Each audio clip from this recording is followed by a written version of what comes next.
Hey there. In this video, we're going to solve a differential equation using a power series solution. So here I have y double prime minus 2xy prime plus y equals 0. And I want to find a series solution, power series solution to this differential equation. So I start by identifying my proposed solution, y equals the series starting at n equals 0 to infinity of Cn x to the n. And what I'm going to do is substitute this solution and its derivatives into the differential equation to start finding my solution. So let's write out what the derivatives of this is. So y prime equals the series out. This first one, the first term of our series here, Cn x to the n, would be a constant because I have x to the 0 power. And so I lose that term with the derivative, since the derivative of a constant is 0. So this one's going to start at n equals 1. And then I'm going to use the power rule for derivatives to find the derivative of this. So that's going to be Cn times n x to the n minus 1. Okay, and then I take the derivative of that to get the second derivative, since we're dealing with a second order differential equation.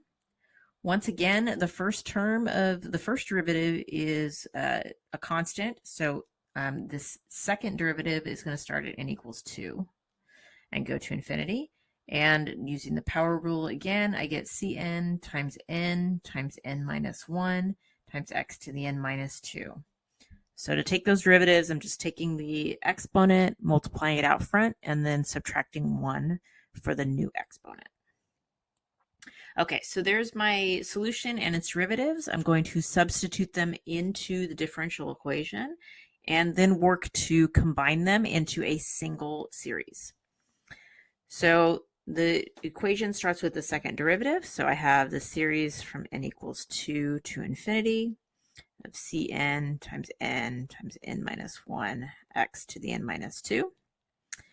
And then I've got a minus 2x multiplying by the first derivative, so I'll have that out front, and then the series from 1 to infinity of Cn times n x to the n minus 1, plus our original y, so the series from n equals 0 to infinity of Cn x to the n, and these all add up to 0 according to my differential equation.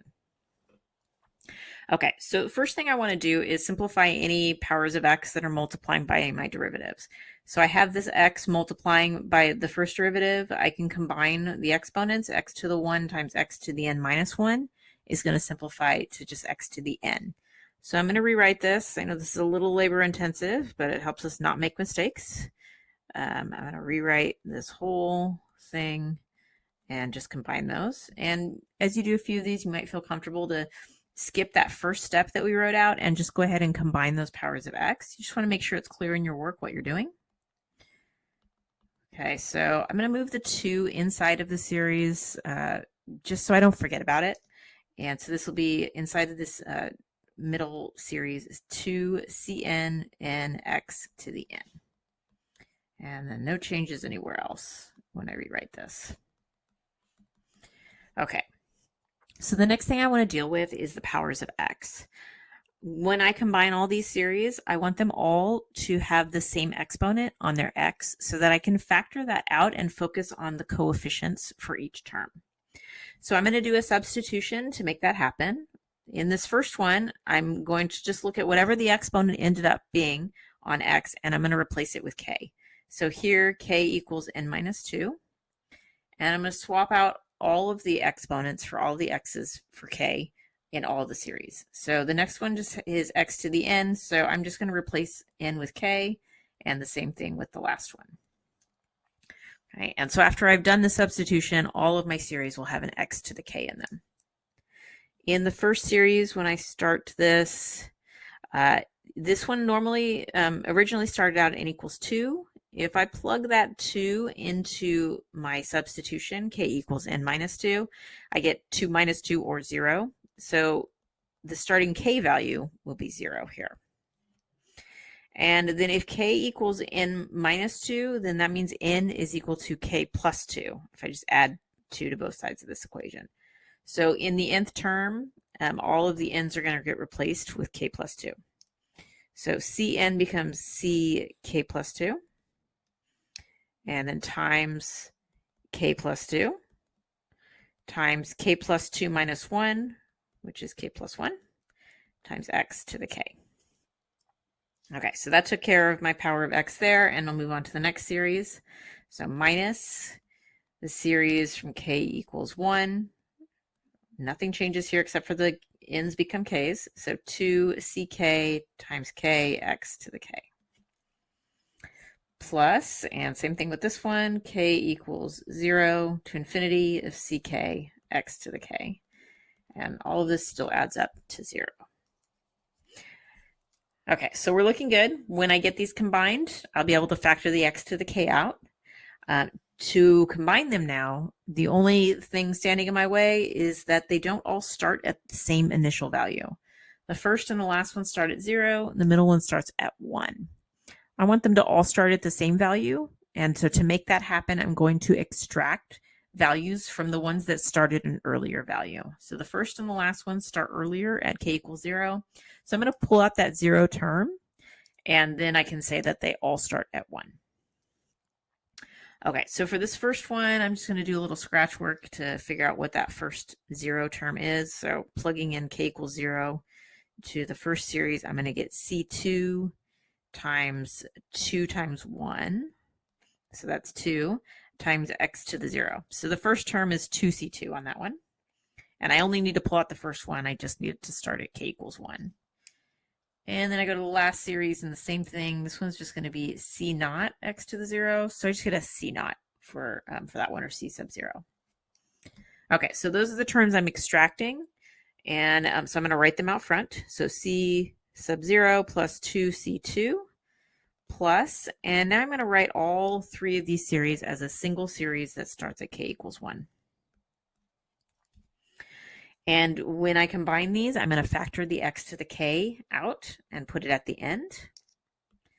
I'm also going to do some rearranging. I'll put the parentheses out in front, and the ck's are all going to be at the end. So this is going to be k plus 2 times k plus 1, ck plus 2, minus 2k ck plus ck, all multiplied by x to the k, and this is still equal to 0. That 0 may not seem important, but it is going to help us with the next steps.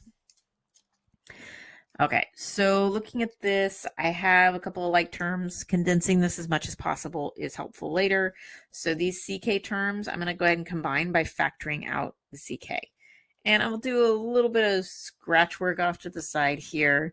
If I factor out a ck, I end up with negative 2k plus 1 in there. And so that's what I can replace these two terms with. And I'm actually going to pull the negative out and just rewrite this as negative ck times 2k minus 1. It's going to work out nicely later. You don't have to do it at this point or ever if you don't want. Okay, so let's just write this one more time, clean it up just a little bit.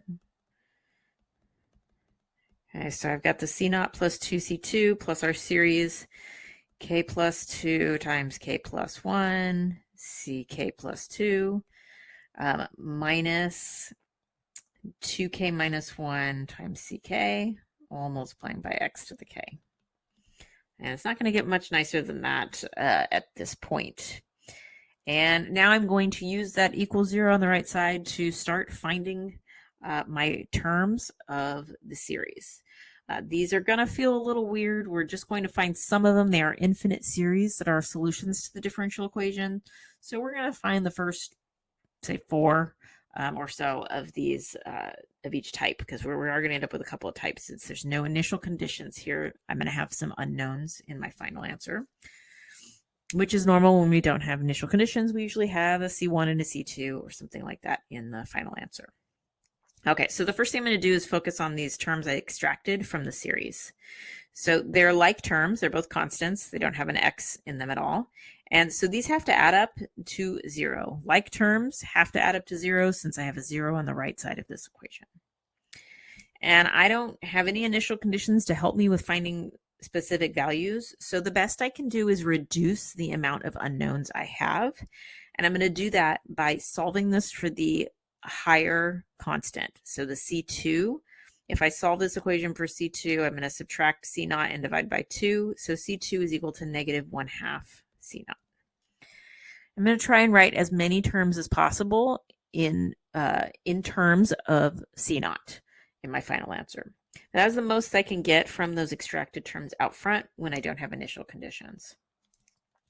Now, the next thing I can do is take everything in the brackets inside of my series, and those coefficients have to add up to 0 as well because they are all like terms because they all are an x to the k power. So x plus 2 times k plus 2 times k plus 1, ck plus 2, minus 2k minus 1, ck, they all have to add up to 0. Okay, now just like I solved for the higher or the latest term in the extracted terms over on the left here, I'm going to do the same thing here. So I have a ck and a ck plus 2. I'm going to solve this equation for the ck plus 2. It's got the greater subscript, so I'm always going to solve for that one. So that means adding the 2k minus 1 ck to the right side and then dividing by the coefficient on the ck plus 2. So that's going to give me ck plus 2 is equal to 2k minus 1 ck divided by k plus 2 times k plus 1.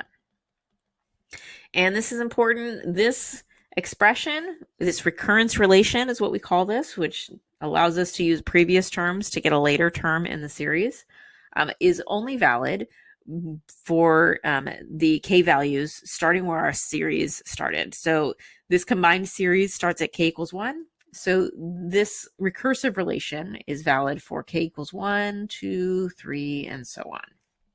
So those integers are the only ones that I can use this for. I can't use it for k equals 0, for instance. Okay, so now we are going to actually start plugging in those values to start getting more coefficients. I've just got the 1 so far. I've got C2. I want to get as many coefficients as I can to start developing a series or solution here. Okay, so let's start at k equals 1. And I'm plugging in k everywhere into this recursive relation. So that's going to be C1 plus 2 is C3. And then 2 times 1 is 2 minus 1 is 1. So this is ck on the top. Or sorry, C1. And then on the bottom, 1 plus 2 is 3. 1 plus 1 is 2. So this is 1/6 C1. So if I look at what I have so far, I have C2 in terms of C0. I have C3 in terms of C1. I have no way of finding C0 or C1. Those are going to be my parameters, my constants in the final answer. Every other coefficient should be in terms of C0 or C1. And so I'm going to keep simplifying these to reduce down to one of those as we go. Okay, so the next one is k equals 2. Let's see what that looks like. So 2 plus 2 gives me C4. 2 times 2 is 4 minus 1 gives me 3 C2 divided by, at the bottom, that's 2 plus 2 is 4 and 2 plus 1 is 3. So 3 is actually reduced there. I get 1/4 C2, which we know what C2 is. It's negative 1/2 C0. So I'm going to replace that. It's negative 1/2 C0. And that gives me negative 1/8 C0. Okay, so far C2, C3, C4, they're all in terms of C1 or C2, C0. So I'm going to keep going until I get 4 of each. 4 with C0, 4 with C1. Okay, k equals 3. That's going to be C5. Let's see, 2 times 3 is 6, minus 1 is 5. C3, 3 plus 2 is 5 times 4.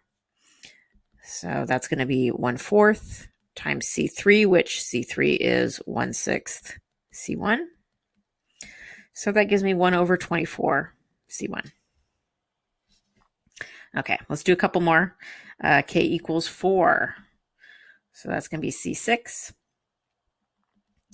And let's see, 2 times 4 is 8, minus 1 is 7, C4, divided by 4 plus 2 is 6 times 5. So that's going to be 7/30 times C4, which was negative 1/8 C0. And so that simplifies to negative 7/240 times C0. Okay, one more, and then we'll write out our pattern or solution. So this time K equals 5. So this is going to give me C7. So 2 times 5 is 10, minus 1 is 9, C5 over 7 times 6.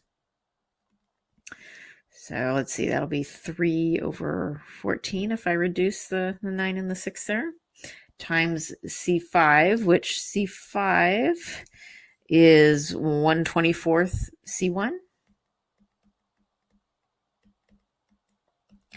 And so that gives me 1/112 C1. Okay, so I have enough to start forming my solution. I'm going to start with all the ones that have a C0 in them. So there's a C0 there, here, and C6 as well. Okay.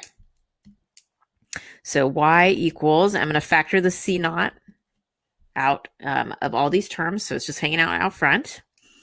And let's see. So I have the C0 term. So that's going to be C0 times x to the 0.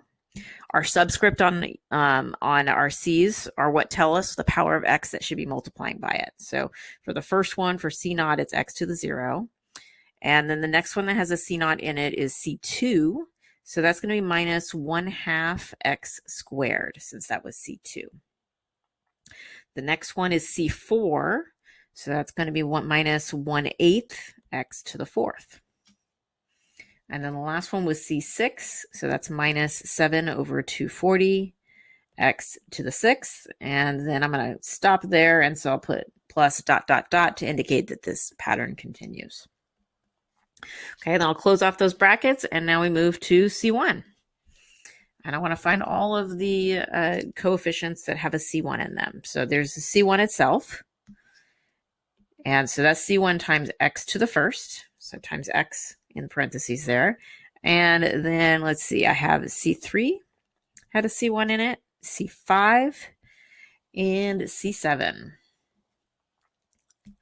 So that means I'm going to have plus 1/6. And this is C3, so that's x to the 3rd. C5 was going to be 1/24 x to the 5th. And then the last one is 1/112 x to the 7th for C7. And then a ... to show that that one continues. So barring having no initial conditions, this is the best I can do for a solution to the differential equation.